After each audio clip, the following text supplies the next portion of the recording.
नमस्कार, स्वागत है। आप देख रहे हैं बिहार न्यूज। मैं हूं तनुप्रिया। खबरों की शुरुआत करते हैं। सरकार बेहतर स्वास्थ्य सेवा दिलाने के लिए हर संभव प्रयास कर रही है। कई योजनाएं ग्रामीण अंचल में चलाई जा रही हैं। गांव में उपकेंद्रों की स्थापना इस मकसद से कराई गई थी कि लोगों को प्राथमिकी उपचार वहां मिल सके, लेकिन देहात क्षेत्रों में कई ऐसे उपकेंद्र हैं जो सरकारी सिस्टम की लापरवाही की वजह से अपनी बदहाली पर आंसू बहा रहे हैं।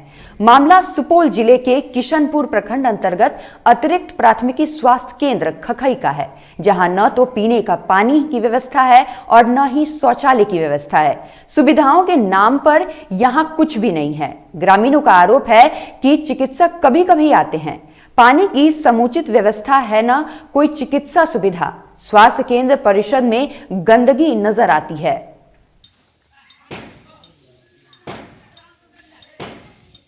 नहीं आए हैं क्योंकि उनका ड्यूटी जो है ना आज वहाँ किशनपुर में है, किसी के बदले में कर रहे हैं ड्यूटी। आज वहाँ किशनपुर की एससी। और हम लोग को समस्या है कि यहाँ लैट्रिन बाथरूम नहीं है। हम लोग 8 बजे से 2 बजे तक रहते हैं। कहा जाता है कि 4 बजे तक रहिए, लेकिन हम लोग 4 बजे तक कैसे इस समस्या को झेलेंगे। लैट्रिन बाथरूम का कोई व्यवस्था नहीं है, ना पानी है, पीने का पानी। अभी मान लीजिए कोई भी डॉक्टर प्रभाव में है कि नहीं है? आज मान लीजिए कोई पेशेंट आते हैं? नहीं, अभी कोई प्रभाव में नहीं। क्या नाम है आपका? रेखा कुमारी। सहरसा जिले के बनमा इटहरी ओपी अंतर्गत रसलपुर गांव स्थित करबला पोखर के पास से पुलिस के द्वारा छापेमारी की गई। छापेमारी के दौरान पुलिस ने मिनी शराब फैक्ट्री को ध्वस्त किया है। वहीं पुलिस ने एक शराब तस्कर को भी गिरफ्तार किया है। छापेमारी के दौरान पुलिस ने मौके से 30 लीटर निर्मित देशी महुआ शराब बरामद किया। ओपी अंतर्गत करबला बधार के स्थित पोखर के किनारे ग्राम रसलपुर में मंजय यादव नामक युवक द्वारा देसी शराब का निर्माण किया जा रहा था, जिसके बारे में गुप्त सूचना पाकर बनमा ओपी पुलिस पहुंची और करीब 30 लीटर देसी शराब और शराब बनाने का उपकरण बरामद कर कांड दर्ज कर लिया गया है। कृषि बिल को लेकर पूरे देश में आंदोलन चल रही है। विपक्षी पार्टी नेता लगातार सरकार पर हमला बोल रहे हैं और कृषि कानून बिल को वापस लेने की मांग कर रहे हैं। इसी क्रम में जन अधिकार पार्टी ने भी आंदोलन छेड़ दिया है, जहां जाप के राष्ट्रीय अध्यक्ष और पूर्व सांसद पप्पू यादव के निर्देश पर पूरे बिहार में अनिश्चितकालीन हड़ताल का आयोजन किया गया है। इसी क्रम में शहर के स्थानीय स्टेडियम के समीप जन अधिकार पार्टी के दर्जनों कार्यकर्ताओं ने अनिश्चितकालीन हड़ताल पर बैठकर सरकार पर जमकर पलटवार किया।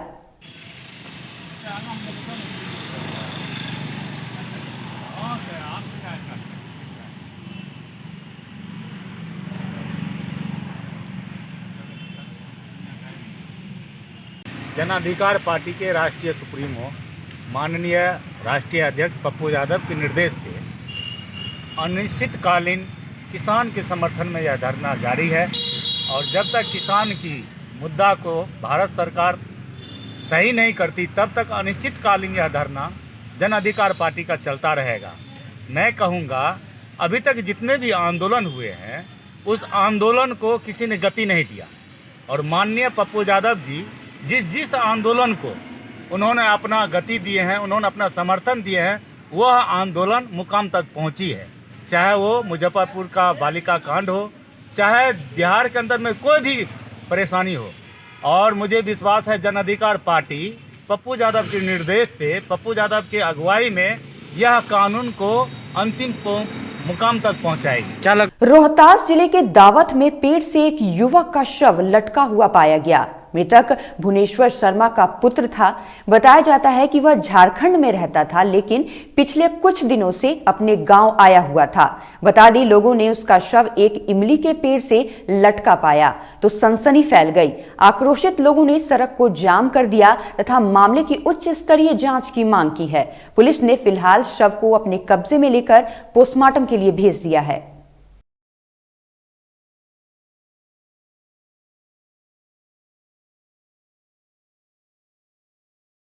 मोतिहारी में किसानों, प्रवासी मजदूरों एवं दिव्यांगों के साथ हो रहे उपेक्षापूर्ण रवैये के खिलाफ उदय जायसवाल के द्वारा अनिश्चितकालीन आमरण अनशन किया गया, जिसमें वहां के नागरिकों द्वारा 9 सूत्री मांगे रखी गईं।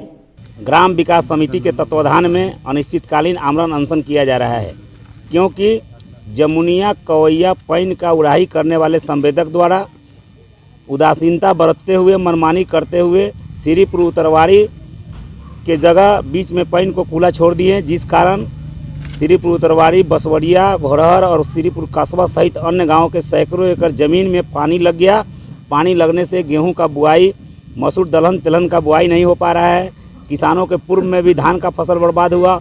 बिहार में पूर्ण शराबबंदी के बावजूद शराब की तस्करी जोरों पर है। इसी कड़ी में बिहार के सरकारी सेवा से जुड़े जन वितरण दुकानदार की शराब तस्करी का खेल का पर्दाफाश हुआ है। आपको बता दें कि जन वितरण दुकानदार के घर से 20 कार्टन अंग्रेजी शराब के साथ 4 कारोबारियों को पुलिस ने गिरफ्तार किया है।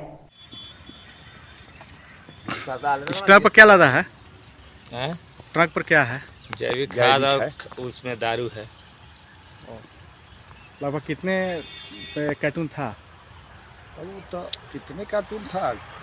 कार्टून मानिए ना 2500 से कम कार्टून नहीं होगा। 2500? हाँ, 2500 कार्टून। हाँ, वाह, कितना होगा? 2500 कार्टून। हम लोग के पहले वो सप्लाई कर दिया, गाड़ी ट्रैक्टर बोलेरो लगाकर वही 4 आदमी छपाया।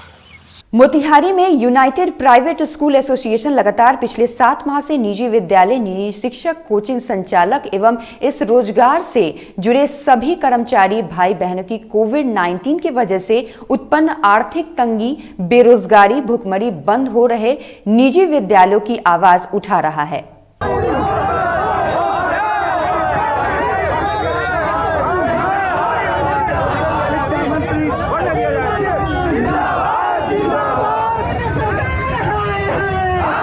देखिए, आज के दौर में जो शिक्षा का महत्व है, उस शिक्षा का महत्व जो है सरकार के नज़र में नगण्य है, वो शून्य होता जा रहा है। हमारा भविष्य, जो हमारे बच्चे होते हैं, बच्चे परेशान हैं, अभिभावक बहुत ही परेशान हैं। सभी के सभी माने समझिए कि शिक्षा का जो हालत हो गया है वो एकदम गर्त में चला गया है। भारत सरकार द्वारा आयुर्वेद के MS डिग्रीधारी चिकित्सकों को सर्जरी का पूर्ण अधिकार देने संबंधित नोटिफिकेशन के स्वागत में national integrated medical association Champaran के चिकित्सकों ने धन्यवाद यात्रा निकाली, जो शहर के ऐतिहासिक चरखा पार्क से शुरू होकर समाहरणालय स्थित गांधी पार्क तक जाकर एक सभा में तब्दील हुआ।